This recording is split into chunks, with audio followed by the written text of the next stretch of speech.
Hello दोस्तों, समदान programme में आप सभी का स्वागत है। मैं हूं सत्येंद्र कुमार।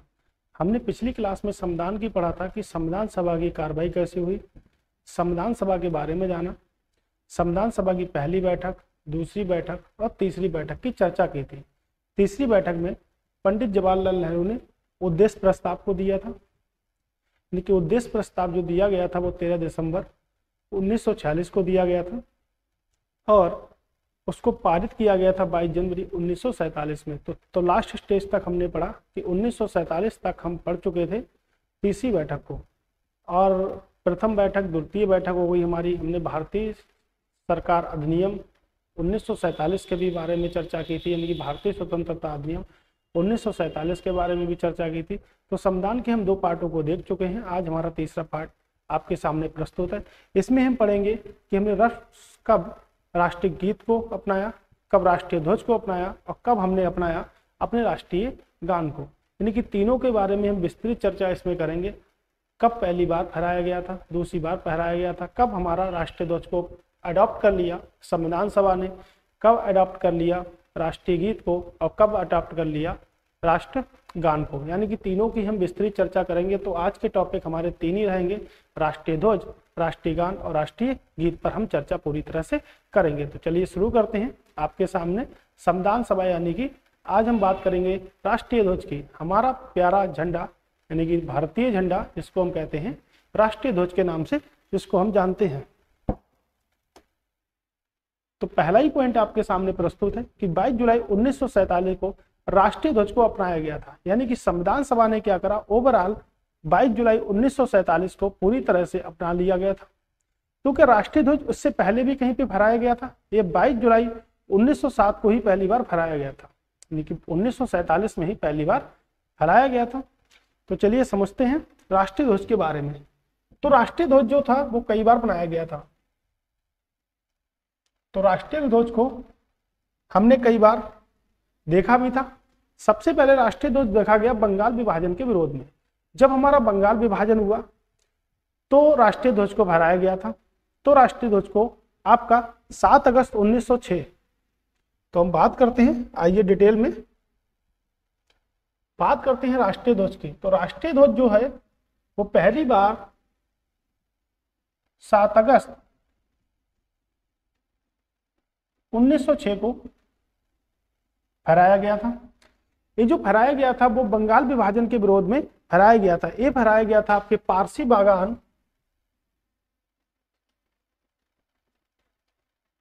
बागान स्क्वायर में। ये आपके कोलकाता में है।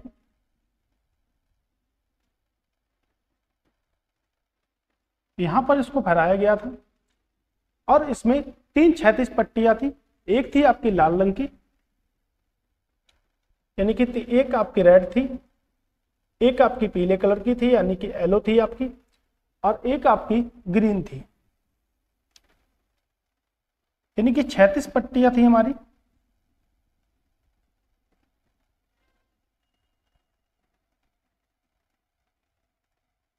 यानी कि जब भारतीय झंडा जब पहली बार हमने देखा था हमारा, तो पहला रेड, येलो और ग्रीन कलर का था। यानी कि पारसी बागान स्क्वायर में कोलकाता में 7 अगस्त 1906 को क्या करा गया था, फहराया गया था। ये क्यों फहराया गया था, अभी मैंने आपको बताया। ये बंगाल विभाजन के विरोध में फहराया गया था, नहीं बंगाल विभाजन। तो जो बंगाल विभाजन था जो था हमारा, उसकी जो घोषणा करी गई थी वो 19 जुलाई 1905 को की गई थी। यानी कि डिक्लेरेशन जो दिया गया था वो 19 जुलाई 1905 को दिया गया था, लेकिन 16 अक्टूबर 1905 को क्या कर दिया गया था, पारित कर दिया था। यानी कि 16 अक्टूबर 1905 को हमारा बंगाल विभाजन हो गया था। तो बंगाल विभाजन के विरोध में पहली बार राष्ट्रीय ध्वज तो उस टाइम नहीं था, यानी कि भारतीय झंडा जिसको हम कहते थे, वो फहराया गया था। तो बंगाल विभाजन उसके बाद में रद्द भी कर दिया गया था। तो बंगाल विभाजन को रद्द कर दिया गया था 1911 में। ये समझने योग्य बात है कि बंगाल विभाजन जब हुआ था तो उस समय जो वायसराय हमारे थे वो लॉर्ड कर्जन थे। इनका जो शासन पीरियड है वो आपका 1999 से 1905 तक है। अगर हम बात करेंगे कि जब वायसराय कौन था उस वक्त जब बंगाल विभाजन को रद्द कर दिया गया था, तो उस समय जो वायसराय थे वो हमारे थे लॉर्ड हार्डिंग। उस समय जो हमारे वायसराय थे वो थे लॉर्ड हार्डिंग। और जब बंगाल विभाजन जब हुआ था तो उस समय जो हमारे वायसराय थे वो लॉर्ड कर्जन थे। तो लॉर्ड कर्जन को गोपाल कृष्ण गोखले, यानी कि लॉर्ड कर्जन को गोपाल कृष्ण गोखले ने द्वितीय औरंगजेब कहा है, यानी कि एक मुगल बादशाह औरंगजेब था, तो द्वितीय औरंगजेब गोपाल कृष्ण गोखले ने लॉर्ड कर्जन को कहा था।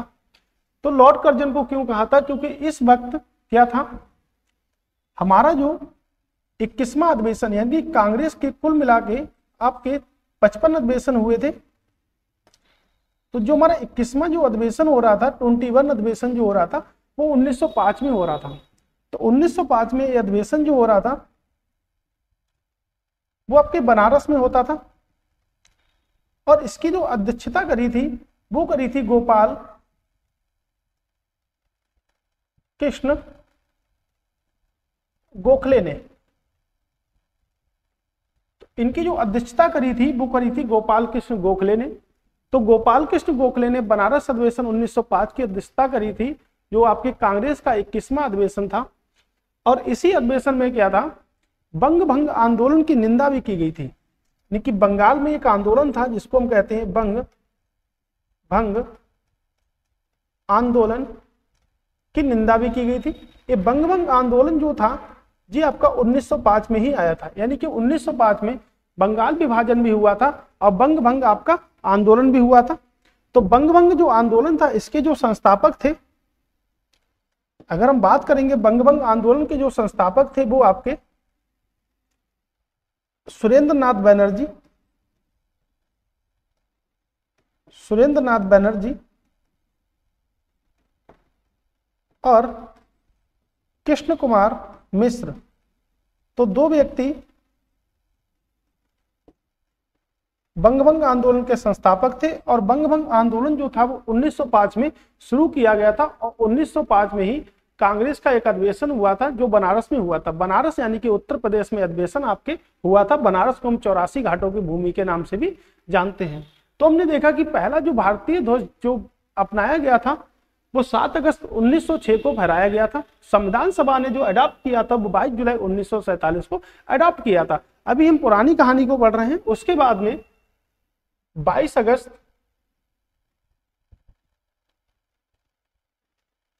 1907 की अगर हम बात करते हैं तो मैडम भीकाजी कामा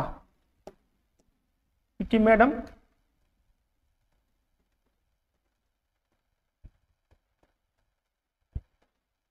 भीकाजी कामा ने पेरिस में राष्ट्रीय ध्वज को फहराया था, कि पेरिस में फ्रांस में राष्ट्रीय ध्वज को फहराया था। तो इससे पहले 22 अगस्त 1906 में पेरिस में राष्ट्रीय ध्वज को हमारी मैडम भीकाजी कामा ने फहराया था। ये जो राष्ट्रीय ध्वज था ये आपके केसरिया, पीला और आपके हरे कलर का था। यानी केसरिया रंग का था, पीले रंग का था और आपके हरे कलर था। तो मैडम भीकाजी कामा, उसके बाद में 1917 में जब 1917 में लोकमान्य बाल गंगाधर तिलक ने जब होम रूल लीग की स्थापना जब की थी, इसके बाद इसको स्थगित कर दिया गया था 1917 में, और स्थापना जो की गई थी वो करी गई थी 1916 में। तो इसको स्थगित कर दिया गया था। तो उसके विरोध में फहराया गया था हमारा राष्ट्रीय ध्वज को। तो तीसरा जो था वो बाल गंगाधर तिलक ने फहराया था। उसके बाद में 22 जुलाई 1947 को अडॉप्ट करा हमारी भारतीय संविधान सभा ने, भारतीय ध्वज को अडॉप्ट पूरी तरह से कर लिया।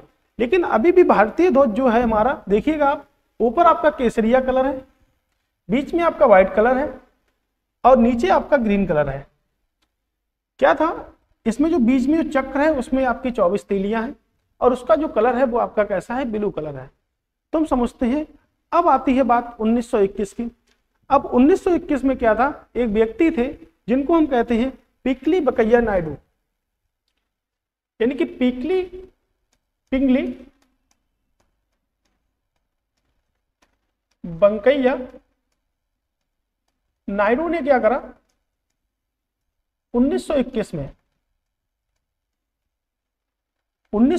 में एक राष्ट्रीय ध्वज का डिजाइन महात्मा गांधी के सामने प्रस्तुत किया। और ये डिजाइन जो प्रस्तुत किया वो इन्होंने विजयवाड़ा आंध्र प्रदेश में किया था। विजयवाड़ा आंध्र प्रदेश में इन्होंने डिजाइन किया था, यानी कि विजयवाड़ा आपके कृष्णा नदी के किनारे है। तो हम बोल सकते हैं कि विजयवाड़ा आपके कहां पर है, तो आपके कृष्णा नदी के किनारे है। तो इन्होंने क्या करा, वहां पे डिजाइन प्रस्तुत किया जिसमें आपके दो कलर थे। एक तो आपका कलर था, दो कलर थे, यानी कि ऊपर का जो पार्ट था दो रेड कलर थे आपके, और वन पार्ट जो था वो आपका ग्रीन पार्ट था। लेकिन गांधी जी ने इसको देखा और गांधी जी ने इनको सलाह दी कि ऐसा करो कि ऊपर का भाग को केसरिया कर दो, यानी कि लाल कर दो, और बीच में शांति का जो प्रतीक है यानी कि सफेद उसको कर दो, और नीचे क्या होगा, ग्रीन होगा। ये सिफारिश कर दी लाला हंसराज से, यानी कि लाला हंसराज की सिफारिश पर गांधी जी ने इसको चेंज कर दिया और बीच में एक चरखा रख दिया जिसका रंग था हमारे ब्लू कलर का, जिसमें 24 तीलियां हमारी थी। यानी कि 1921 में प्रस्तुत किए गांधी जी के सामने पिंगली बकैया नायडू। उसके बाद जो उसमें जो कलर थे वो हिंदू मुस्लिम एकता के प्रतीक माने जाते हैं, यानी कि रेड और ग्रीन को। तो रेड आपका हिंदू का प्रतीक है और ग्रीन आपका मुस्लिम एकता का प्रतीक था। तो इस तरह से डिजाइन किया गया था। लेकिन लाला हंसराज की सिफारिश पर गांधी जी ने क्या करा, इसमें एक सफेद पट्टी लगा दी और उसके बीच में एक चरखा लगा दिया जिसमें बताया गया कि 24 तीलियां आपके हैं। तो चरखे का जो शुरुआत करी थी वो महात्मा गांधी जी के द्वारा करी गई थी। तो पूरी तरह से उन्होंने क्या करा, इसका पूरी तरह से डिजाइन किया था, चेंज कर दिया था। तो हमारा राष्ट्रीय ध्वज जो है वो नायडू जी यानी कि पिंगली बकैया नायडू जी ने तैयार किया था। आइए समझते हैं। ठीक है, तो अगर हमने देखा था तो डिजाइन जो दिया था इन्होंने वो कहां पर दिया था, विजयवाड़ा में दिया था। विजयवाड़ा जो है आपका कृष्णा नदी के किनारे है। कृष्णा नदी आपकी तुंगभद्रा इसकी सहायक नदी की श्रेणी में आती है। तो 1921 में ओके, तो हमारे फैक्ट भी लिखे हुए। मैडम भीकाजी कामा ने सिंह रेबा भाई राणा व मुंकेर शाह गोदरेज के साथ मिलकर 1905 में पेरिस इंडियन सोसाइटी की स्थापना करी। यानी कि मैडम भीकाजी कामा जो थे उन्होंने दो व्यक्तियों के साथ मिल गए, एक तो राणा भाई और दूसरे गोदरेज जी के साथ मिल गए। 1905 में एक संगठन बना दिया पेरिस में जिसको कहा था पेरिस इंडियन सोसाइटी का नाम दिए थे। कामा जी को भारतीय क्रांति की जननी कहा जाता है, यानी कि कामा जी को भारतीय क्रांति की जननी की श्रेणी में भी रखा जाता है। तो भारतीय क्रांति की जननी किसे कहा जाता है, कामा जी को कहा जाता है। 22 अगस्त 1907 को मैडम भीकाजी कामा जर्मनी यानी कि कैपिटल की बात करेंगे तो बर्लिन में स्टटगार्ट में विदेशी धरती पर भारतीय ध्वज फहराने वाली पहली व्यक्ति बनी। यानी कि भारतीय ध्वज विदेशी धरती पर फ्रांस में फहराया गया था। तो यह काम किसने करा, मैडम भीकाजी कामा ने करा। उसके बाद है कि गांधी जी ने इसमें कुछ बदलाव किए और उन्हें लाला हंसराज की सिफारिशों पर आत्मनिर्भरता का प्रतिनिधित्व करने के लिए शांति के प्रतीक के रूप में, यानी कि जो हमारी शांति है उसके प्रतीक के रूप में सफेद पट्टी और एक चरखा को जोड़ा। यानी कि सफेद पट्टी को जोड़ा और उसमें एक चरखा को भी जोड़ दिया, जिसका रंग जो था वो कैसा था, आपका ब्लू कलर का था। इसमें हम देखते हैं कि आज जो भारतीय ध्वज है वो आपके सामने प्रस्तुत है, यानी कि केसरिया है, व्हाइट है और आपका ग्रीन है। यानी केसरिया क्या है, देश की ताकत है और साहस को दर्शाता है। यानी केसरिया रंग जो है वो हमारी देश की ताकत है, भारतवर्ष की ताकत है और उसके साहस यानी कि उसकी पावर को दर्शाता है। श्वेत पट्टी क्या है, धर्म चक्र के साथ शांति व सत्य का संकेत देती है। यानी कि जो सफेद रंग हमारा होता है वो हमारा शांति का प्रतीक है हमारा धर्म जो है उसका प्रतीक है। जैसे हम मुस्लिम समुदाय के हो गए, हिंदू समुदाय के हो गए, पारसी हो गए, क्रिश्चियन हो गए। भारत में 6 प्रकार के अल्पसंख्यक होते हैं। जैसे आपके मुस्लिम सबसे ज्यादा अल्पसंख्यक हैं। भारत की जनगणना अगर 2011 के अनुसार अगर हम बात करेंगे तो पूरे भारत में मुस्लिम समुदाय जो है वो आपका 14.2% है। लेकिन अगर पूरे भारत की जनसंख्या की बात करेंगे तो उसमें जो अल्पसंख्यक है वो आपका 19.2% आपका टोटल अल्पसंख्यक है। यानी कि भारत में, पूरे भारत में 19.2% आपका पूरा अल्पसंख्यक है, जिसमें सबसे बड़ा समुदाय जो है हमारा मुस्लिम समुदाय है, जिसका प्रतीक है आपका ग्रीन कलर। तो उसमें ग्रीन कलर को भी नीचे रखा गया है, यानी कि सफेद कलर जो है वो आपके शांति का प्रतीक है, तो उसमें नीचे आपके ग्रीन कलर को भी रखा गया है। यानी कि जो हरे रंग की पट्टी है वो देश के शुभ कामा विकास व उर्वरता, यानी कि भारत क्या है, भारत एक कृषि प्रधान देश है जिसमें हरियाली होती है आपकी। तो हरियाली को उर्वरता बनाने के लिए उसको संकेत को प्रदर्शित किया गया है, जिसको हम कहते हैं आपका हरे रंग की पट्टी। 24 तीलियां हैं जो भारत को क्या बताती है कि भारत निरंतर प्रगतिशील है। यानी कि जो हमारी 24 तीलियां हैं वो हमको पूरी तरह से बताते हैं कि भारत क्या है, लगातार विकास की दिशा में काम कर रहा है भारत पूरी तरह से। तो ये हमारा राष्ट्रीय ध्वज था, जिसे भारतीय संविधान सभा ने 24 जुलाई 1947 को पूरी तरह से क्या कर लिया, अडॉप्ट कर लिया। ओके,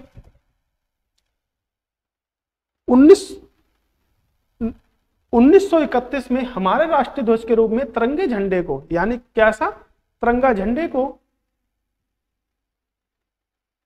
अपनाते हुए प्रस्ताव पारित किया गया। अब 45वां अधिवेशन था 1931 में। यह अधिवेशन आपके कराची में हुआ था। कराची जो वर्तमान समय में है वो आपके पाकिस्तान में है।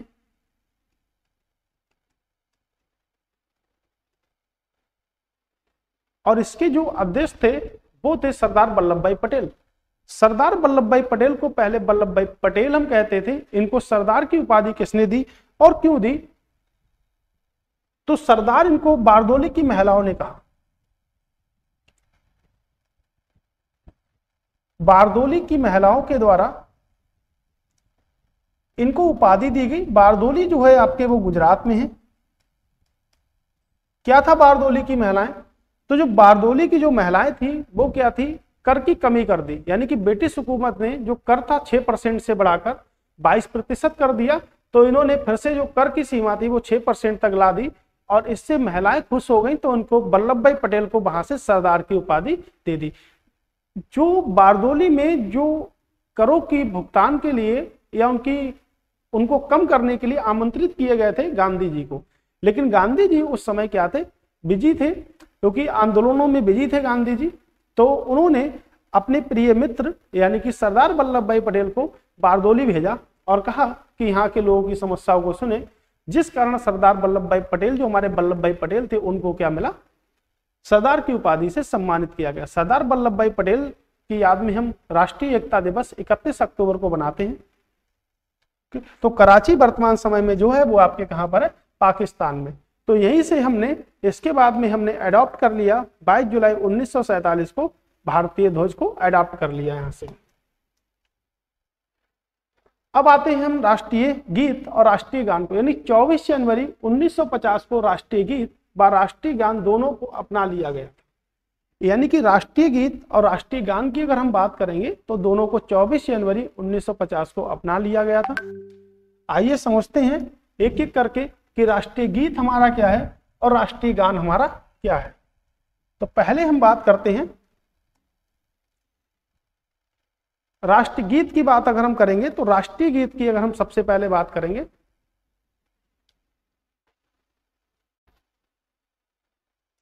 अगर हम राष्ट्रीय गीत की बात करेंगे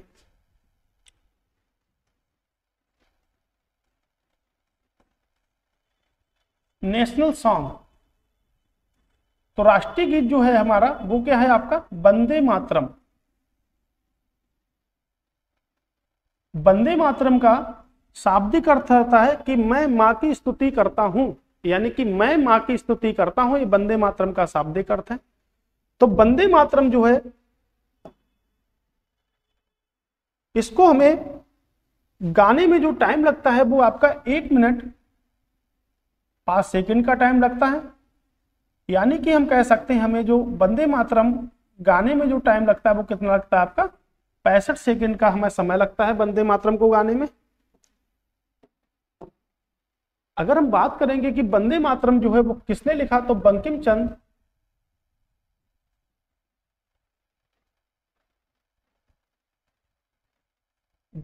चटर्जी ने लिखा। और इनकी एक पुस्तक है जिसको हम कहते हैं आनंद मठ। तो आनंद मठ से लिया गया है वंदे मातरम, यानी कि वंदे मातरम हमारा किस पुस्तक से लिया गया, यानी कि राष्ट्रगीत जो है वो हमारा किस पुस्तक से लिया गया है, तो आपका वो लिया गया है आनंद मठ से, यानी कि आनंद मठ से लिया गया है। तो आनंद मठ में एक विद्रोह की चर्चा है जिसे हम कहते हैं सन्यासी विद्रोह। तो जो हमारा सन्यासी विद्रोह जो हुआ था वो 1763 से लेके 1800 के बीच हुआ था सन्यासी विद्रोह। तो सन्यासी विद्रोह की चर्चा आपके आनंद मठ पुस्तक में की गई है जिससे हमने राष्ट्रगीत को लिया गया है। अगर हम पूछेंगे कि मतलब कि पहली बार तो एक कांग्रेस का एक 12वां अधिवेशन हुआ था, तो कांग्रेस का 12वां अधिवेशन हुआ था आपके कोलकाता में, यानी कि 1896 में कांग्रेस का एक अधिवेशन हुआ था कोलकाता में जिसकी अध्यक्षता करी थी रहमतुल्लाह साइनी ने, जिसकी अध्यक्षता करी थी।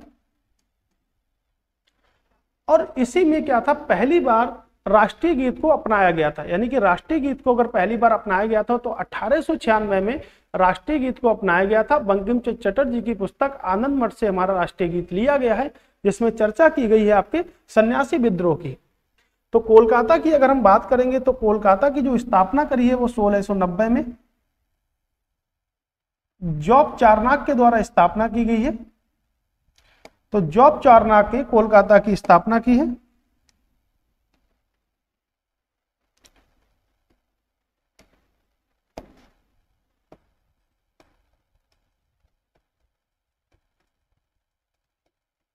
(1690) में कोलकाता की स्थापना एक अंग्रेज व्यक्ति जॉब चारनाक के द्वारा की गई है।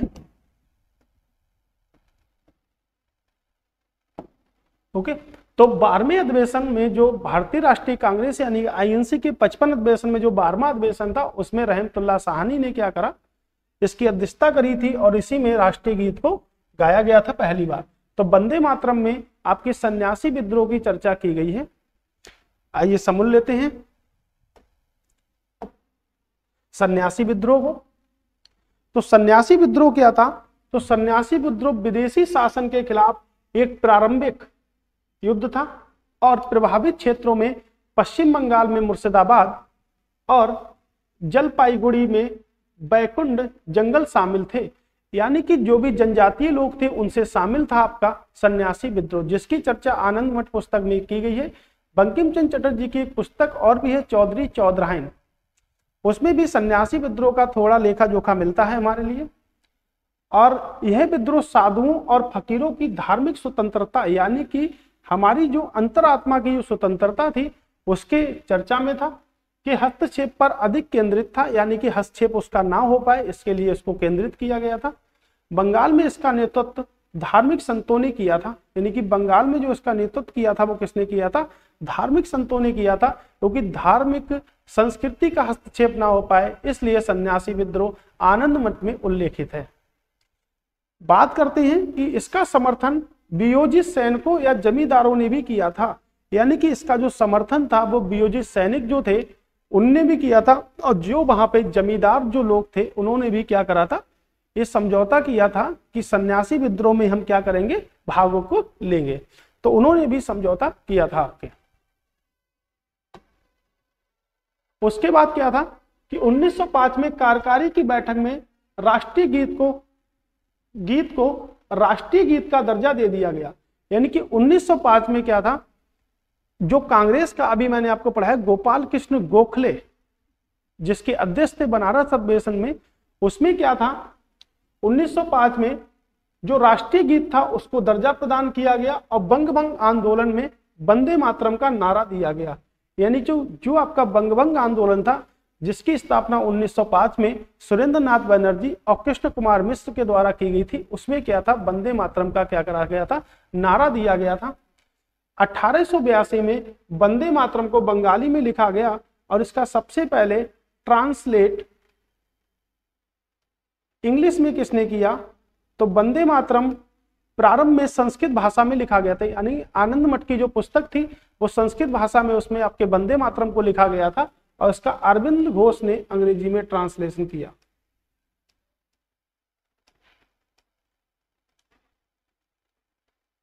यानी अरविंद घोष ने इसका अंग्रेजी में ट्रांसलेशन किए थे। तो वंदे मातरम 1882 में बंगाली में लिखा गया था।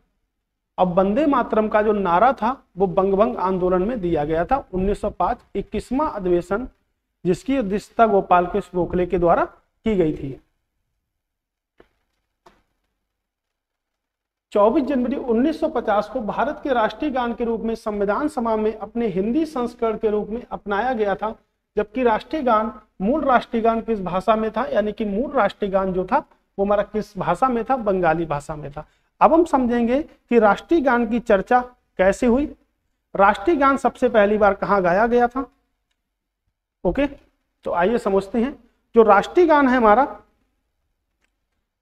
वो आपका रविंद्रनाथ टैगोर, इनकी राष्ट्रीय गान रविंद्रनाथ टैगोर की पुस्तक है आपकी गीतांजलि। तो रविंद्रनाथ टैगोर की पुस्तक जो गीतांजलि थी उसमें आपके राष्ट्रीय गान को अपनाया गया था। तो गीतांजलि पुस्तक को 1913 में नोबेल पुरस्कार से भी सम्मानित किया गया। रविंद्रनाथ पूरे एशिया में पहले ऐसे व्यक्ति हैं जिनको साहित्य में नोबेल पुरस्कार से सम्मानित किया गया, यानी कि एशिया के पहले व्यक्ति जिनको साहित्य में नोबेल पुरस्कार से सम्मानित किया गया तो वो आपके रविंद्रनाथ टैगोर है। रविंद्रनाथ टैगोर ने गांधी जी जो हमारे राष्ट्रपिता हैं उनको महात्मा की उपाधि दी थी। तो महात्मा गांधी को, गांधी जी यानी कि उनको महात्मा की उपाधि से सम्मानित किए थे रविंद्रनाथ टैगोर।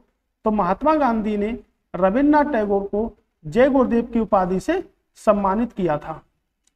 यानी कि जब रविंद्रनाथ टैगोर ने गांधी जी जो हमारे राष्ट्रपिता हैं उनको महात्मा की उपाधि दी थी, तो उसके बाद में महात्मा गांधी ने रविंद्रनाथ टैगोर को जय गुरुदेव की उपाधि से क्या करा, सम्मानित किया। उसके बाद में क्या था, गीतांजलि, यानी कि गीतांजलि को जो नोबेल पुरस्कार मिला है वो 1913 में नोबेल पुरस्कार से सम्मानित किया गया है आपके गीतांजलि पुस्तक को।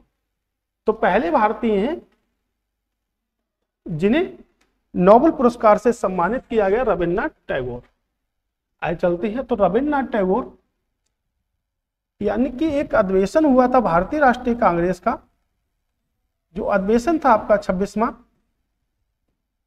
तो 26वां जो अधिवेशन हुआ था वो 1911 में अधिवेशन हुआ था और अधिवेशन आपका हुआ था कोलकाता में, यानी कि कोलकाता में वहां पर अधिवेशन हुआ था। और अधिवेशन की जो अध्यक्षता करी थी वो करी थी बिशन नारायण दत्त ने। तो बिशन नारायण दत्त ने अधिवेशन की अध्यक्षता करी थी और इसी अधिवेशन में पहली बार राष्ट्रीय गीत को गाया गया था जो कि रविंद्रनाथ टैगोर के द्वारा गाया गया था। तो इसका जो शीर्षक था वो था भारत भाग्य विधाता, यानी कि जो हमारा राष्ट्रीय गान की हम बात कर रहे हैं। तो राष्ट्रीय गान जो हमारा था इसका जो शीर्षक था वो था भारत भाग्य विधाता। के शीर्षक जो था वो सबसे पहले एक पुस्तक तत्वबोधिनी में प्रकाशित किया गया था। जो तत्वबोधिनी जो आपकी पत्रिका थी वो 1843 में रविंद्रनाथ टैगोर के भाई देवेंद्रनाथ टैगोर के द्वारा प्रकाशित की गई थी। उसी में सर्वप्रथम जो आपका राष्ट्रीय गान है उसकी चर्चा की गई थी। उसका शीर्षक जो था वो था भारत भाग्य विधाता के नाम से उसकी चर्चा की गई थी। तो रविंद्रनाथ टैगोर के जो भाई थे देवेंद्रनाथ टैगोर, उनके अकॉर्डिंग एक पुस्तक बनाई गई थी जिसको हम कहते हैं तत्वबोधिनी पत्रिका। वो आपकी 1843 में प्रकाशित हुई थी और उसी में भारत भाग्य विधाता के नाम से आपके राष्ट्रीय गान की चर्चा की गई थी। ओके, तो राष्ट्रीय गान की जो वर्तमान जो धुन है वो आपके कैप्टन राम सिंह ठाकुर ने बनाई है। यानी कि जो हमारी वर्तमान जो संगीत है हमारा राष्ट्रीय गान का, उसको जो लिपिबद्ध किया है वो किया है कैप्टन राम सिंह ठाकुर ने, उसको क्या करा है, लिपिबद्ध किया है पूरी तरह से। तो अगर रविन्द्रनाथ टैगोर की अगर हम बात करेंगे तो रविन्द्रनाथ टैगोर की जो पुस्तक है गीतांजलि, इसको हमने रविन्द्रनाथ टैगोर की जो पुस्तक गीतांजलि को नोबेल पुरस्कार से सम्मान भी मिला है। और रविन्द्रनाथ टैगोर जो थे आपके, उन्होंने महात्मा गांधी को यानी कि गांधी जी को महात्मा की उपाधि से सम्मानित कर दी है। और जो आपकी तो महात्मा गांधी जी खुश हो गए और इन्होंने क्या कहा, गुरुदेव की उपाधि से रविन्द्रनाथ टैगोर को क्या कर दिया गया था। वो ये है कि मई 1949 की अगर हम बात करेंगे तो मई 1949 में जो आपके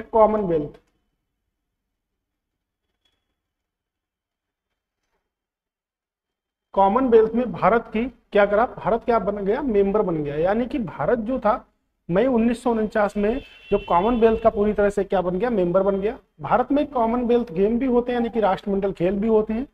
जो पहले राष्ट्रमंडल खेल जो हुए थे वो 1930 में हेमिल्टन में हुए थे। हेमिल्टन आपके कनाडा में है। तो कनाडा की जो कैपिटल है वो है आपकी ओटावा। अब मुद्रा की बात करेंगे तो आपकी जो मुद्रा जो है वो आपकी है डॉलर। लेकिन भारत में पहली बार खेल कब आयोजित हुए थे, 2010 में। लेकिन पहले जो खेल आयोजित हुए थे वो 2030 में हुए, लेकिन भारत उस समय 2030 में क्या था, कॉमनवेल्थ का हिस्सा नहीं था, यानी कॉमनवेल्थ गेमों का हिस्सा नहीं था। लेकिन भारत जो था तो कॉमनवेल्थ गेम में 1934 में लंदन में जो खेल आयोजित हुए थे हमारे, उसमें क्या हो गया था, उसमें राष्ट्रमंडल खेलों में पहली बार क्या करा, भारत ने भाग लिया। यानी कि 1930 में जो हैमिल्टन में जो गेम आयोजित हुए थे उसमें क्या था, उसमें भारत ने भाग नहीं लिया था। लेकिन जब 1934 में जो आपके ब्रिटेन यूनाइटेड किंगडम यानी कि लंदन में जो खेल आयोजित हुए थे उसमें क्या बना था, भारत क्या बना गया था, हिस्सा वहां से बन गया था कॉमनवेल्थ गेमों का। अब हमारा है कि संविधान सभा की समितियां। अब हम बात करेंगे संविधान सभा में टोटल मिला के कुल कितनी समिति थी। कुछ समितियां छोटी थी, कुछ बड़ी थी, यानी कि सभी समितियों जो समितियां हैं, जो भी कमिटीज हैं, उनकी क्या करेंगे, हम चर्चा करेंगे। तो पहली समिति है आपकी संघ समिति, संघीय समिति, यानी कि संविधान में एक संघ समिति थी और एक क्या थी आपकी संघीय संविधान समिति के जो अध्यक्ष थे वो आपके थे पंडित जवाहरलाल नेहरू। तो पंडित जवाहरलाल नेहरू भारत के पहले प्रधानमंत्री के रूप में थे, यानी कि पहला प्रधानमंत्री अगर भारत की बात करेंगे तो उनको चाचा नेहरू के नाम से जानते हैं। और इनके बाद जो कार्यवाहक प्रधानमंत्री जो बने थे, तो कार्यवाहक जो प्रधानमंत्री बने थे वो बने थे गुलजारी लाल नंदा। गुलजारी लाल नंदा, यानी कि इनके उत्तराधिकारी के रूप में जिन्होंने काम किया है उनका नाम है गुलजारी लाल नंदा। तो भारत के प्रधानमंत्री यानी कार्यवाहक प्रधानमंत्री के रूप में कार्य की हैं पंडित जवाहरलाल नेहरू की मृत्यु के बाद गुलजारी लाल नंदा। इसके बाद करें हैं लाल बहादुर शास्त्री। अगर हम बात करेंगे कि इनका एक आदर्श वाक्य था, क्या था इनका आदर्श वाक्य ये था कि आलस्य को दूर करें, यानी कि सभी लोग क्या करें, अपने आलस्य को क्या करें, दूर करें, यानी कि अपने आलस्य को दूर करें, इनका नारा था आलस्य को दूर करें। ये आपके रेलवे एग्जाम में पूछा गया प्रश्न है। अगर हम बात करेंगे कि प्रक्रिया समिति, नियम समिति, वित्त समिति और स्टॉक समिति, इसके बाद में एक समिति और भी है, तो इसके जो अध्यक्ष हैं आपके डॉक्टर राजेंद्र प्रसाद। तो डॉक्टर राजेंद्र प्रसाद इनके अध्यक्ष हैं। और डॉक्टर राजेंद्र प्रसाद की एक इनके अलावा भी एक समिति है जिसको हम कहते हैं संचालन समिति। तो संचालन समिति के भी अध्यक्ष कौन है, आपके डॉक्टर राजेंद्र प्रसाद आपके संचालन समिति के भी अध्यक्ष थे। आइए बात कर लेते हैं थोड़ी सी डॉक्टर राजेंद्र प्रसाद के बारे में।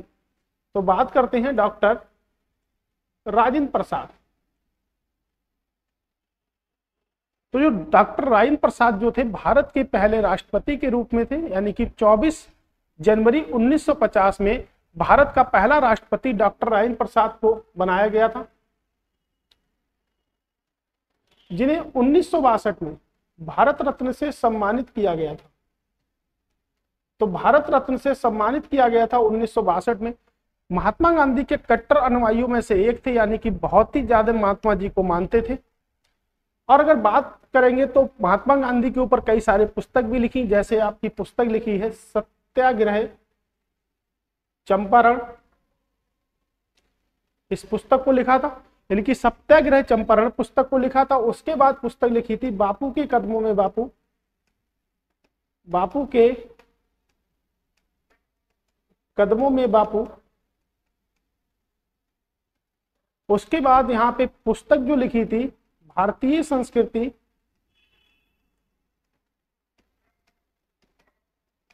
भारतीय संस्कृति और खादी का अर्थशास्त्र, इस पुस्तक को भी डॉक्टर राजेंद्र प्रसाद ने लिखा था। इनकी जो आत्मकथा है उसमें भी लिखी गई थी, यानी कि गांधी जी की देन पुस्तक भी लिखी थी इन्होंने, गांधी जी की देन पुस्तक को भी लिखा था। उसके बाद इन्होंने एक लास्ट पुस्तक लिखी थी आपकी इंडिया डिवाइडेड। ऐसी बहुत सारी पुस्तकों को इन्होंने लिखा था। इंडिया डिवाइडेड यानी कि इनकी ऑटोबायोग्राफी के रूप में स्वीकार की गई है। तो India divided doctor Rajendra Prasad की आत्मकथा के रूप में भी स्वीकार की गई है। डॉक्टर जो राजेंद्र प्रसाद थे आपके भारत में बिहार राज्य के रहने वाले थे और 1923 में इनको नगर पालिका के अध्यक्ष भी बनाया गया था। भारत छोड़ो आंदोलन के दौरान इनको बांकीपुर की जेल में इनको रखा गया था। भारत छोड़ो आंदोलन के दौरान यहीं पर इनको बंद किया गया था और इनकी जो मृत्यु हुई थी वो हुई थी आपके सदाकत आश्रम में। तो सदाकत आश्रम आपके पटना बिहार में है आपके, यानी कि पटना में आपका सदाकत आश्रम है। उसके बाद उड़ीसा और आपके बिहार उच्च न्यायालय के सदस्य भी रहे थे, क्योंकि ये पेशे से क्या थे, ये वकील थे। तो इनकी हम जन्म तिथि पे बनाते हैं 3 दिसंबर को अधिवक्ता दिवस के रूप में बनाते हैं। तो अधिवक्ता दिवस के रूप में हम बनाते हैं, यानी कि अधिवक्ता डे हमारा बनाया जाता है 3 दिसंबर को हमारा अधिवक्ता डे बनाया जाता है। ओके, उसके बाद अभी हमने देखा है यहां से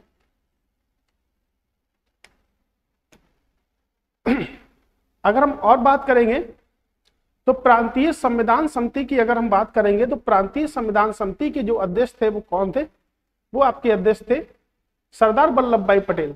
तो सरदार वल्लभ भाई पटेल जो थे वो प्रांतीय संविधान समिति के अध्यक्ष के रूप में थे। यानी कि इनकी और भी समिति है, जैसे मूल अधिकार समिति। तो मूल अधिकार समिति के भी अध्यक्ष आपके सरदार वल्लभ भाई पटेल थे। और इन्होंने एक और समिति बनाई थी जिसको हम कहते हैं अल्पसंख्यक समिति। तो अल्पसंख्यक समिति के भी अध्यक्ष कौन है, आपके सरदार वल्लभ भाई पटेल है। तो सरदार वल्लभ भाई पटेल ने भारतीय संविधान के लिए 3 समितियों का गठन किया था, प्रांतीय संविधान समिति, मूल अधिकार समिति और अल्पसंख्यक समिति, यानी कि 3 समितियों का गठन किया था। उसके बाद आप देखिएगा ध्यान से, उसके बाद एक समिति बनाई गई है जिसको हम कहते हैं मूल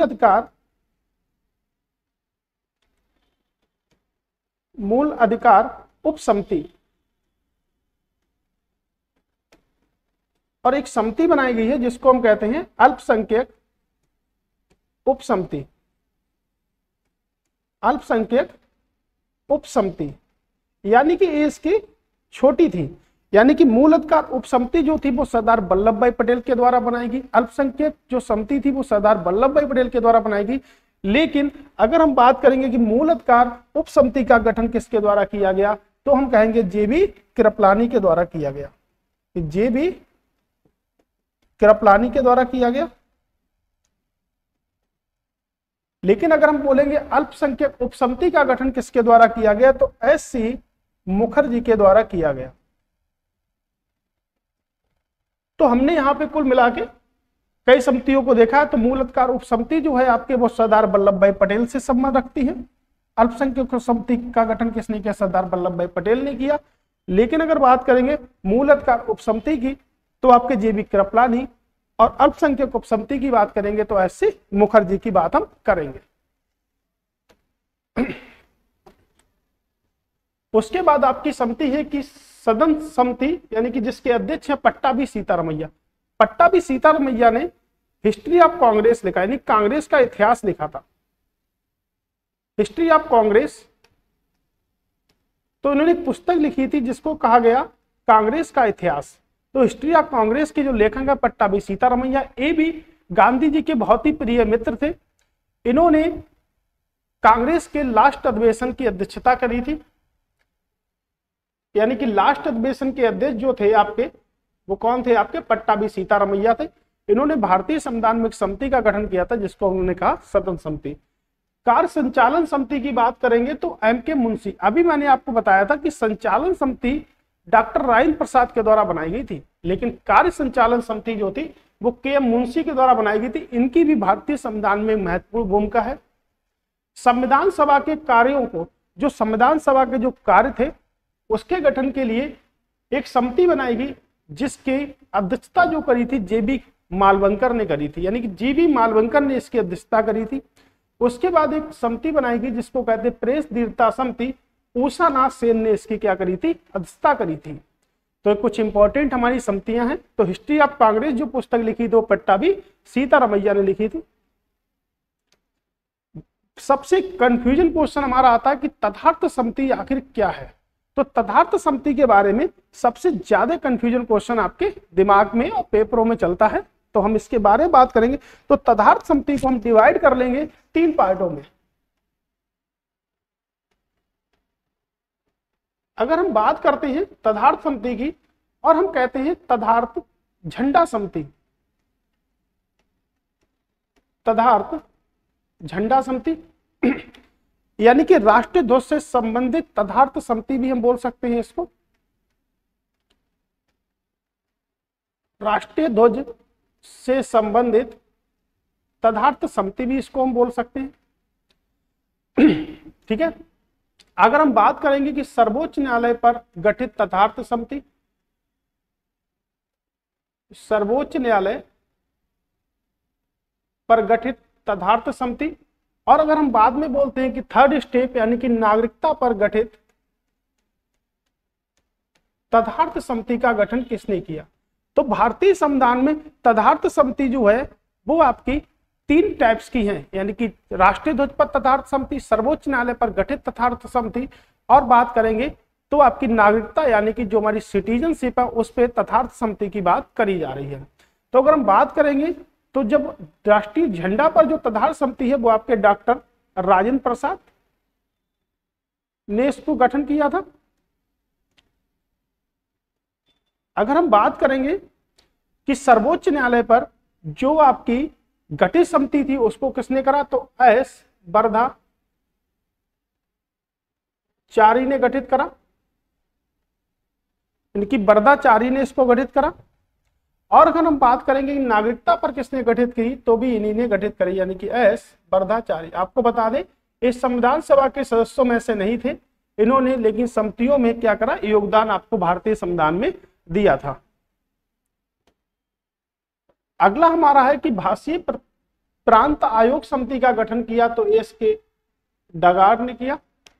और अगर करें प्रत्येक समिति का गठन किसने किया, तो अलादी कृष्णा स्वामी के द्वारा किया गया। ये आपके प्रारूप समिति के सदस्य भी रहे हैं। अब हमारी बात आती है कि प्रारूप समिति यानी कि संविधान सभा की सबसे महत्वपूर्ण समिति जिसको हम कहेंगे, तो हम उसको कहेंगे प्रारूप समिति। और आपके सामने प्रस्तुत हैं वो सभी 7 लोग जिन्होंने अपना गठन किया था प्रारूप समिति में। आपको बताते हैं कि प्रारूप समिति में अगर सबसे ज्यादा योगदान दिया है तो वो बाबा साहेब भीमराव अंबेडकर हैं। यानी कि इसमें एक व्यक्ति जो थे, जैसे समझते हैं हम आपके बाबा साहेब भीमराव अंबेडकर। अगर हम बात करते हैं कि जो हमारी समिति थी प्रारूप समिति, जो संविधान सभा की रूपरेखा तैयार करने के लिए बनाई गई थी, जिसका गठन किया गया था 29 अगस्त 1947 को। 29 अगस्त 1947 को गठन किया गया था। उसके बाद भारत जो स्वतंत्र हुआ था, भारत की जो स्वतंत्रता की जो तारीख थी वो थी 15 अगस्त 1947। इनकी भारत जो स्वतंत्र हुआ था वो हुआ था 15 अगस्त 1947 को। और समिति का जो गठन किया गया था वो 14 दिनों के बाद एक समिति बना दी गई, जिसे हमने कह दिया प्रारूप समिति। प्रारूप समिति तो हम इसे कहते थे, उसके बाद इसके कई सारे नाम थे, जैसे ड्राफ्टिंग कमेटी, यानी कि हम इसको ड्राफ्टिंग कमेटी भी कहते हैं, और हमने इसको एक हिंदी में नाम दिया है मसौदा समिति। ये 3 नामों से प्रसिद्ध थी। मसौदा मतलब किसी भी चीज का प्रारूप बनाना, तो हम उसको मसौदा कहेंगे, यानी कि अंग्रेजी में इसको हम ड्राफ्टिंग कमेटी के नाम से जानते हैं। तो स्वतंत्रता जब भारत की हुई थी उसके 14 दिन के बाद एक समिति का गठन कर दिया गया था, जिसको हमने कहा प्रारूप समिति। तो प्रारूप समिति के जो सदस्य थे उसमें डॉक्टर बी.आर. अम्बेडकर आपके अध्यक्ष थे, यानी कि अध्यक्ष में अगर हम बात करेंगे तो डॉक्टर बी.आर. अम्बेडकर में कुल जो सदस्यों की संख्या थी तो डॉक्टर एक बी.आर. अम्बेडकर थे, यानी कि वो अध्यक्ष थे, और 6 उसमें सदस्य थे। 6 सदस्यों में कौन थे? आपके एन गोपाला स्वामी अयंगार थे, आपके अलादी कृष्ण अय्यर थे। अभी हमने इनके बारे में पढ़ा था कि इन्होंने एक समिति बनाई थी, या इनकी समिति का नाम था, और ये प्रारूप समिति के भी क्या थे? सदस्य थे यहाँ से। उसके बाद सैयद मोहम्मद सैदुल्ला, एन माधवराव और टी कृष्णामाचारी एक सदस्य यहाँ पे छूटे हुए हैं। तो एक सदस्य जो आपके 5 नंबर के छूटे हुए हैं उनको हम कह गए के.एम. मुंशी। तो के.एम. मुंशी, यानी कुल मिला के जो सदस्य थे आपके वो कितने थे? आपके 7 सदस्य थे यहाँ से। तो के.एम. मुंशी, तो के.एम. मुंशी को भी यहाँ पर शामिल किया गया था। तो अगर हम बात करते हैं तो कई सारे क्वेश्चन बनते हैं कि एकमात्र मुस्लिम सदस्य थे आपके, तो एकमात्र मुस्लिम सदस्य भी थे सैयद मोहम्मद अली सैदुल्ला, यानी कि एकमात्र प्रारूप समिति में एक बार मुस्लिम सदस्य कौन थे? सैयद सैदुल्ला थे। अगर हम बात करेंगे प्रारूप, यानी कि इन्होंने क्या करा? एन माधवराव ने क्या करा? तो एन माधवराव ने बाद में शामिल हुए थे, जिसमें एक व्यक्ति थे बी.एल. मित्र। बी.एल. मित्र ने क्या करा? इस्तीफा दे दिया था, यानी कि बी.एल. मित्र ने इस्तीफा दे दिया था, तब ये शामिल हुए थे आपके प्रारूप समिति में। पहले ये प्रारंभिक सदस्यों में नहीं थे। उसके बाद में टी कृष्णामाचारी, इनको रखा गया था। डी.पी. खेतान, एक व्यक्ति थे यहाँ पे डी.पी. खेतान, तो उनकी क्या हो गई थी? उनकी मृत्यु हो गई थी। इसीलिए उनकी मृत्यु के बाद अगर हम बात करेंगे किस व्यक्ति को रखा गया, तो टी कृष्णामाचारी को रखा गया। अगर हम प्रश्न बनाते हैं इसमें कि प्रारूप समिति में प्रारंभिक सदस्य निम्नलिखित में से कौन था, तो प्रारंभिक सदस्य में ये 2 व्यक्ति नहीं थे, इनको प्रारूप समिति में बाद में शामिल किया गया। यानी कि बी.एल. की मृत्यु के बाद, यानी कि बी.एल. मित्र की मृत्यु के बाद हमने शामिल किया एन माधवराव को, क्योंकि इन्होंने इस्तीफा दे दिया था। इन्होंने क्या करा था? इस्तीफा दे दिया था। और डी.पी. खेतान की मृत्यु के बाद हमने करा था टी कृष्णामाचारी को। तो टी कृष्णामाचारी ने एक बात भी कही थी, एक कथन भी कहा था कि भारतीय संविधान की प्रारूप समिति बनाने का अगर पूरा कोई श्रेय किसी को जाता है तो डॉक्टर बी.आर. अम्बेडकर को जाता है, क्योंकि यहाँ पर 2 लोगों ने, एक लोगों ने इस्तीफा दे दिया, एक लोगों की मृत्यु हो गई, 2 लोग दिल्ली चले गए और अमेरिका में रहने लगे। यानी कि जो भी सदस्य थे वो क्या थे? आते जाते रहे थे। लेकिन एक व्यक्ति जो हमेशा डगा रहा, जिसको हम कहते हैं भारतीय संविधान का जनक, ओके, उनका नाम है बाबा साहेब भीमराव अंबेडकर। यानी कि पूरा जो श्रेय जाता है इस समिति को बनाने का वो किसका जाता है? Doctor B R. अंबेडकर का पूरा श्रेय जाता है हमारा समिति को बनाने का। अब बात अगर हम करेंगे तो एकमात्र मुस्लिम सदस्य थे मोहम्मद सैदुल्ला, एकमात्र प्रारूप समिति में मुस्लिम सदस्य थे। तो प्रारूप समिति में संविधान बनाने का जो पूरा जो समय लिया था वो 6 माह से भी कम का समय लिया था, यानी कि 6 माह से भी कम का समय लिया था। तो प्रारूप समिति ने 6 माह से भी कम का समय लिया था और 60 देशों के संविधानों का अध्ययन किया गया था। 60 देशों के संविधानों का अध्ययन किया गया था और 141 बैठकें टोटल की गई थी, यानी कि जो बैठकों की संख्या थी वो कितनी थी? आपकी 141 टोटल बैठकें की गई थी। उसके बाद क्या था? Doctor B R. अम्बेडकर ने संविधान सभा में, यानी कि सभा में पहली बार संविधान को पढ़ा। कब पढ़ा? तो पहली बार जो संविधान पढ़ा था उसमें कुल मिला के 5 दिन लगे थे पढ़ने में। तो पहला जो संविधान प्रस्तुत किया गया था वो 4 नवंबर 1948 से 9 नवंबर 1948 को प्रस्तुत किया गया था और ये प्रस्तुत करने वाले डॉक्टर कौन थे? Doctor B R. अम्बेडकर। उसके बाद दूसरा जो स्टेज था वो था 15 नवंबर 1948 से 17 अक्टूबर 1949 तक रहा हमारा। और उसके बाद जो तीसरा स्टेज था वो था 14 नवंबर 1949 से 26 नवंबर 1949। यानी कि यहां पर क्या हो गया था, पूरी तरह से क्या हो गया था, संविधान क्या हो गया था, लागू। यानी कि पूरी तरह से संविधान क्या हुआ था, निर्माण हो गया था। तो संविधान का निर्माण हो गया था यहां पे पूरी तरह से। तो संविधान जो निर्माण था उसमें टोटल मिला के आपको 2 वर्ष 11 माह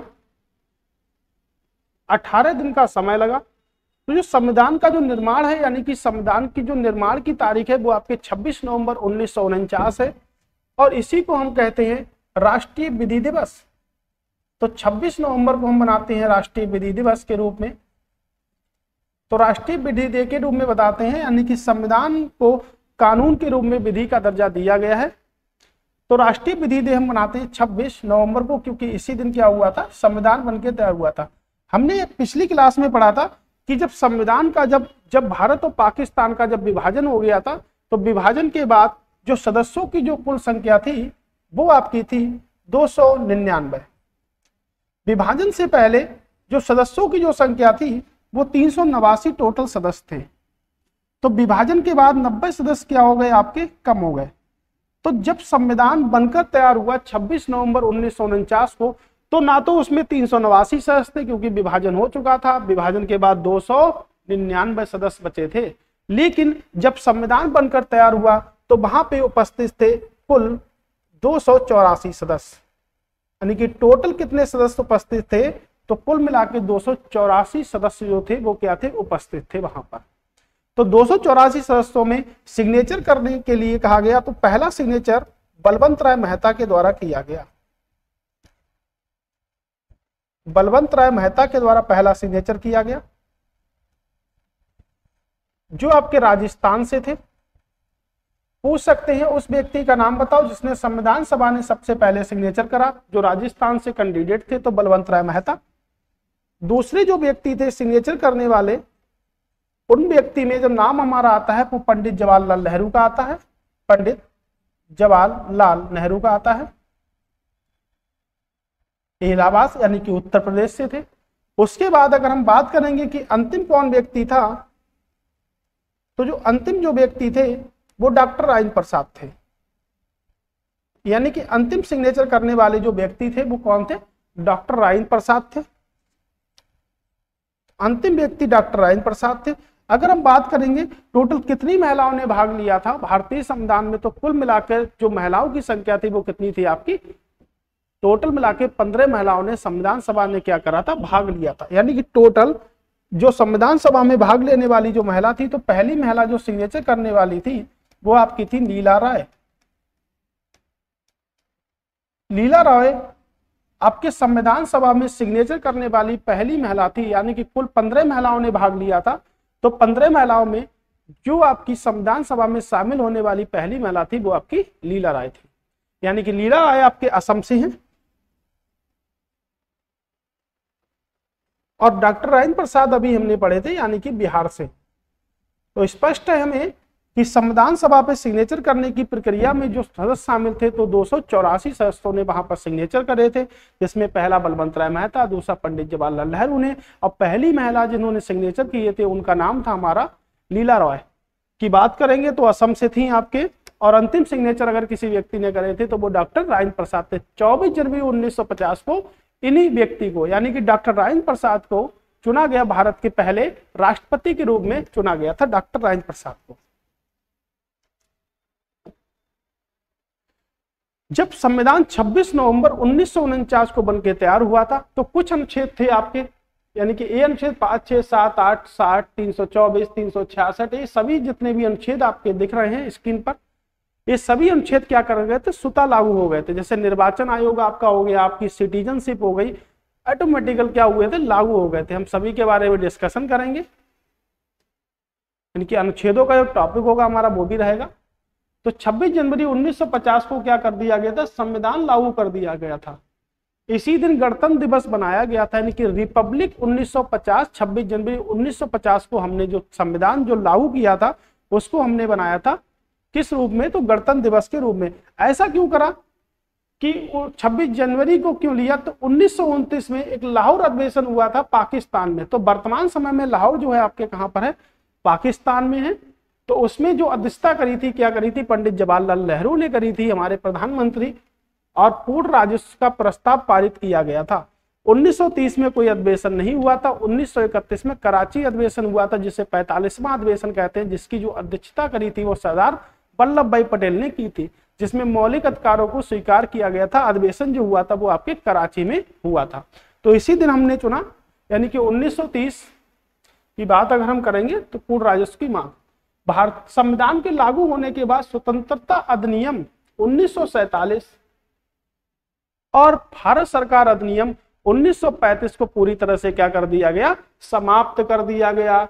यानी कि जो भी अधिनियम बन रहे थे स्वतंत्रता के लिए, जो बन रहे थे 1935, जो सबसे विस्तृत अधिनियम है भारतीय संविधान में 1935, उसको क्या करा था, उसको पूरी तरह से क्या कर दिया था, समाप्त कर दिया था उसको पूरी तरह से।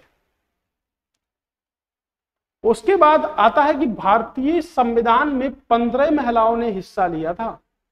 अभी मैंने आपको बताया 15 महिलाओं ने हिस्सा लिया था। आपके सामने प्रस्तुत हैं वो 5 महिलाएं जिनके बारे में हम बात करेंगे। तो आपको बता दें, जो दक्षिणी बेलाथुन आपकी जो महिला है, दक्षिण यानी बेला यधुन जो आपकी महिला है, इस सबसे कम उम्र की महिला थी, यानी कि भारतीय संविधान सभा में शामिल होने वाली सबसे युवा महिला थी। यह हम कह सकते हैं सबसे कम उम्र की महिलाओं में शामिल थी, जो संविधान सभा में शामिल होने वाली एकमात्र दलित महिला थी, एकमात्र दलित महिला थी। यानी कि दलित महिला थी, यानी कि हम इनको बोल सकते हैं कि जो एकमात्र दलित महिला थी। अगर हम सीधे सीधे बोले तो भारतीय संविधान में शामिल होने वाली एकमात्र दलित महिला थी। अगर हम बात करेंगे अम्मू स्वामीनाथन की, तो अम्मू स्वामीनाथन जो थी वो भी भारतीय संविधान में शामिल थी, और इनसे कहा गया कि आपको शादी अपनी करनी ही पड़ेगी। तो इन्होंने एक स्टेटमेंट दिया था कि शादी तो हमको करनी पड़ेगी, लेकिन अगर हम शादी जब ही करेंगे जब हमें मद्रास स्कूल में एडमिशन को दिलाया जाएगा। यानी कि इन्होंने क्या करा, मद्रास स्कूल में एडमिशन हो गया इनका, तभी इन्होंने क्या करी, शादी करी थी। बेगम एजाज रसूल की बात करेंगे तो संविधान सभा में शामिल होने वाली एकमात्र मुस्लिम महिला, एकमात्र मुस्लिम महिला। एरी मार्किन की अगर बात करेंगे तो ये चौथी महिला शामिल थी, यानी कि केरल की पहली महिला सांसद के रूप में इन्होंने कार्य किया था। तो केरल की पहली महिला सांसद के रूप में कार्य किया था, केरल की पहली महिला सांसद के रूप में इन्होंने कार्य किया था। पंडित विजयलक्ष्मी की बात करेंगे तो पंडित जवाहरलाल नेहरू की सिस्टर थी, यानी कि पंडित जवाहरलाल नेहरू की ये क्या थी, ये पंडित जवाहरलाल नेहरू की सिस्टर थी। यहां से तो पंडित जवाहरलाल नेहरू की क्या थी, ये सिस्टर थी। अगर हम बात करेंगे 1953 में, 1953 में इनको क्या करा था, संयुक्त राष्ट्र संघ के 8वें सत्र में इन्हें अध्यक्ष नियुक्त किया गया था 1963 में, और कैबिनेट का पद संभालने वाली ये पहली महिला भी बनी थी। बात करते हैं सुचेता कृपलानी, तो सभी लोग जानते हैं उत्तर प्रदेश की पहली महिला मुख्यमंत्री सुचेता कृपलानी हैं। यानी कि उत्तर प्रदेश की पहली महिला मुख्यमंत्री की बात करेंगे तो सुचेता कृपलानी है। उत्तर प्रदेश की पहली महिला मुख्यमंत्री, ये हरियाणा से हैं आपके। अगर हम बात करेंगे सरोजिनी नायडू, तो नाइटिंगेल ऑफ इंडिया कहते हैं। और उत्तर प्रदेश की पहली राज्यपाल, यह हम बोल सकते हैं भारत की पहली महिला राज्यपाल, हम बोल सकते हैं कि भारत की पहली महिला राज्यपाल या उत्तर प्रदेश की पहली महिला राज्यपाल। बात करेंगे राजकुमारी अमृत कौर की, ये लखनऊ की है। तो लखनऊ का पुराना नाम आपका क्या था? अवध। तो अवध की जो स्थापना करी थी वो किसने करी थी? शहादत खान ने करी थी। उसके बाद हम बात करेंगे पूर्णिमा बनर्जी की, आपके इलाहाबाद से थी। अब मालती चतुर्वेदी आपके पूर्वी बंगाल या बांग्लादेश, जो वर्तमान समय में बांग्लादेश का स्टेटस है। हंसा शिवराज मेहता की अगर हम बात करेंगे तो आपकी अखिल भारतीय महिला सम्मेलन की अध्यक्ष रही थी। कमला चौधरी की अगर हम बात करेंगे तो ये भी आपके कहां से थी? ये भी आपके लखनऊ से थी। लीला राय, मैंने आपको बताया है कि संविधान सभा में शामिल होने वाली या संविधान सभा में सिग्नेचर करने वाली पहली महिला आपकी कौन थी? लीला राय थी, जो कहां से थी? आपके असम से थी। फिर रेणुका रे आपकी 14वीं महिला थी। और दुर्गाबाई देशमुख, दुर्गाबाई देशमुख ये वो महिला है जिन्होंने स्त्रियों को संपत्ति में अधिकार देने की बात करी थी। यानी कि स्त्रियों को संपत्ति में अधिकार देने की बात कही।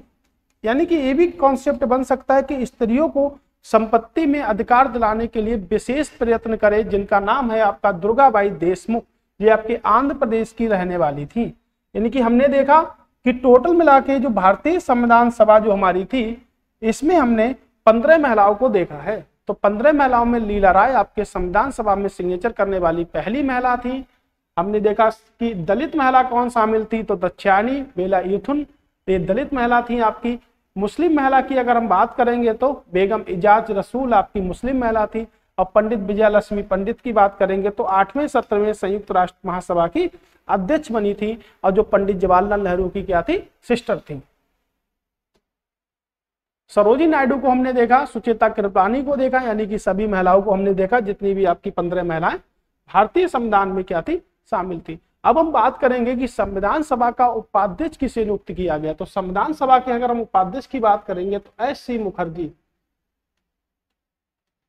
एस.सी. मुखर्जी कोलकाता विश्वविद्यालय से, आप सुनिएगा ध्यान से, कोलकाता विश्वविद्यालय से डॉक्टर ऑफ फिलॉसफी, कोलकाता विश्वविद्यालय से डॉक्टर ऑफ फिलॉसफी की डिग्री प्राप्त करने वाले पहले व्यक्ति एस.सी. मुखर्जी थे। पूरा नाम हरेंद्र कुमार मुखर्जी के नाम से हम इनको जानते हैं। इन्होंने, हमने पिछले थोड़ी देर पहले पढ़ा था कि अल्पसंख्यक उप समिति का गठन किया था, अल्पसंख्यक उप समिति का गठन किया था, बट अल्पसंख्यक समिति का गठन सरदार वल्लभ भाई पटेल के द्वारा किया गया था।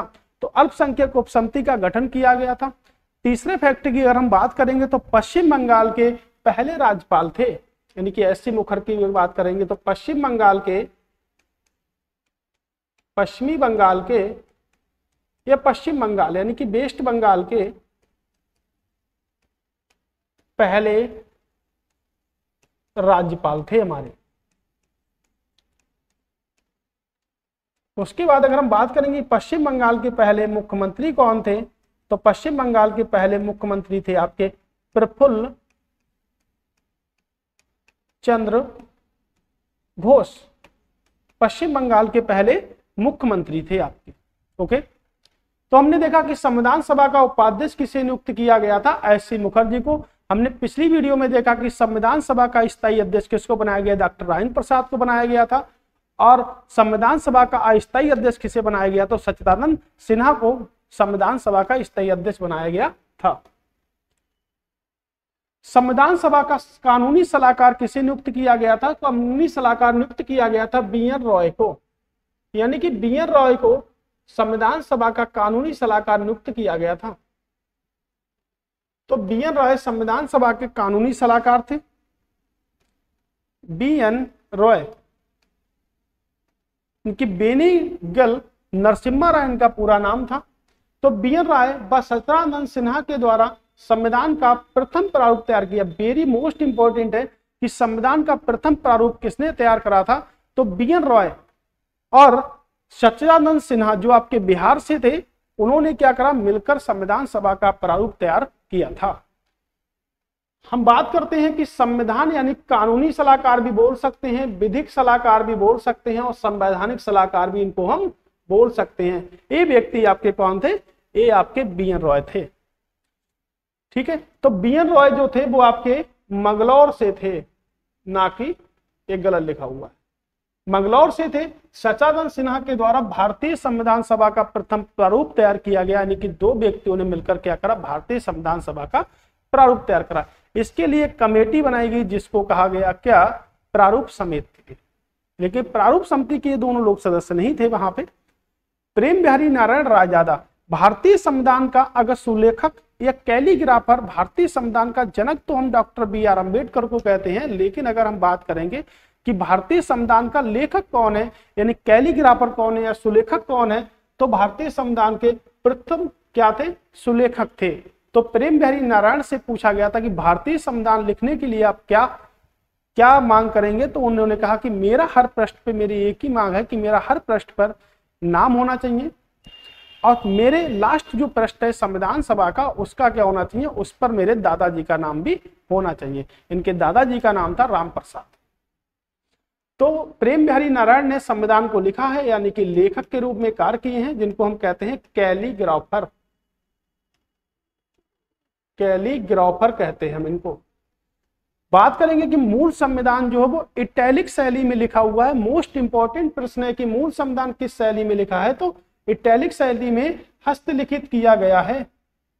संविधान की वास्तविक पांडुलिपि जो है वो 16 × 2 इंच के कागज पर लिखी गई है, यानी कि 16 × 2 इंच के कागज पर लिखी गई है, जिसका जीवन काल जो है वो आपका 1000 वर्षों का है। जिसमें संविधान में जो हमारे वजन है वो आपके 3.75 किलोग्राम हमारा वजन है, जिसमें 251 पेज हैं आपके मूल संविधान में। तो लिखा हुआ है आपके कि 251 पन्ने हैं मूल संविधान में, जिसका वजन जो है अप्रोक्सीमेशन आपका 3.75 केजी है। 1000 वर्षों का इसमें रखा गया कि इसका जो जीवन काल है वो 1000 वर्षों का है।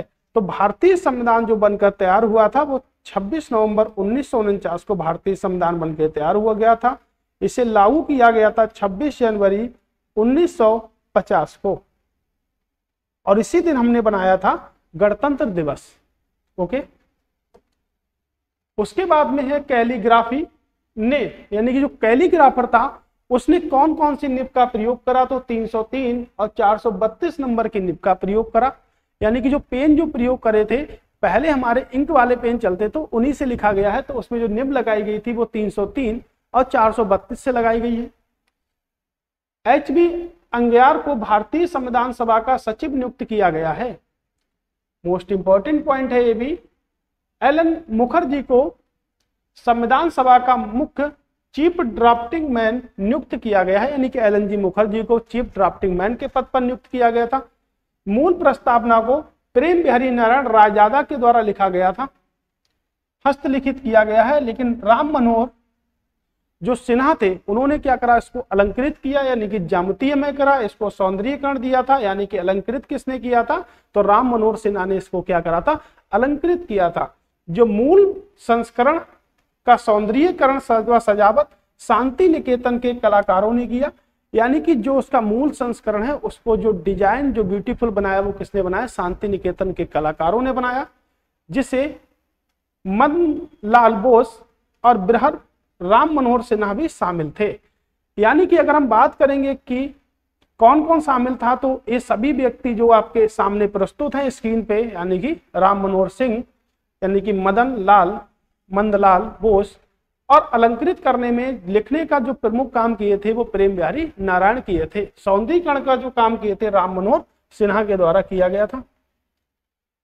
बताया जा रहा है कि मूल संविधान के हिंदी संस्करण का सुलेखन, ये मोस्ट इंपॉर्टेंट है, बसंत कृष्ण वैद के द्वारा किया गया था। यानी कि हिंदी संविधान जो लिखा गया था बसंत कृष्ण वैद के द्वारा लिखा गया था। जो इटैलिक शैली में संविधान लिखा गया था वो प्रेम बिहारी नारायण रायजादा के द्वारा लिखा गया था, और संविधान का निर्माता डॉक्टर बी.आर. अम्बेडकर को कहते हैं, जिसे नंदलाल बोस ने सुंदर ढंग से प्रस्तुत किया है। यानी कि जो संविधान का कवर पृष्ठ है, जहां पर ऐसे मिला के आपका जो संविधान का कवर पृष्ठ है जिसपे लिखा होता है कॉन्स्टिट्यूशन, उसका जो डिजाइन तैयार किए हैं वो करे हैं नंदलाल बोस। नंदलाल बोस ने उसका क्या करा है, डिजाइन को प्रस्तुत किया है नंदलाल बोस ने। तो संविधान की जो मूल प्रति को शांति निकेतन के महसूस चित्रकार नंदलाल बोस, तो शांति निकेतन के चित्रकारों में प्रमुख थे ये, ने मुख्य पृष्ठभूमि को डिजाइन का जिम्मा सौंपा गया था और संविधान की मूल प्रतिलिपि महाराज बाढ़ स्थित सेंट्रल जेल में है, आपकी स्थित है। यानी कि जो महाराजा बाढ़ स्थित सेंट्रल लाइब्रेरी में आपके क्या है, स्थित है, जेल नहीं यानी कि लाइब्रेरी में आपके क्या है, स्थित है। तो ये हमारा था, यानी कि संविधान के जो लास्ट पॉइंट बनता है, यानी कि संविधान के प्रतीक के रूप में किसे शामिल किया गया, तो संविधान के प्रतीक के रूप में हमने शामिल किया अपने हाथी को। यानी कि संविधान में प्रतीक के रूप में अगर हमने किसी को शामिल किया तो हाथी को शामिल किया था। यानी कि हमने देखा कि राष्ट्रीय ध्वज, राष्ट्रीय गान, राष्ट्रीय गीत, फिर हमने देखा कि संविधान हमारा कब बन के तैयार हुआ था, प्रारूप समिति का किससे संबंधित थी, आपके संविधान की टोटल विशेषताएं क्या थी, जो संविधान का लेखक कौन था, संविधान के जनक कौन थे, तो संविधान के लेखक डॉक्टर बी.आर. अम्बेडकर ना होके प्रेम बिहारी नारायण रायजादा थे। लेकिन संविधान का जनक किसे कहते हैं, तो संविधान का जनक हम कहते हैं डॉक्टर बी.आर. अम्बेडकर को कहते हैं। 14 अप्रैल 1891 में महू में इनका जन्म हुआ था। महू मतलब आपके मध्य प्रदेश में इनका जन्म हुआ था और 6 दिसंबर 1956 को इनकी मृत्यु हुई थी। ठीक है, बात चलते हैं आगे। तो ये हमारा पूरा आपका संविधान की 3rd वीडियो थी हमारी।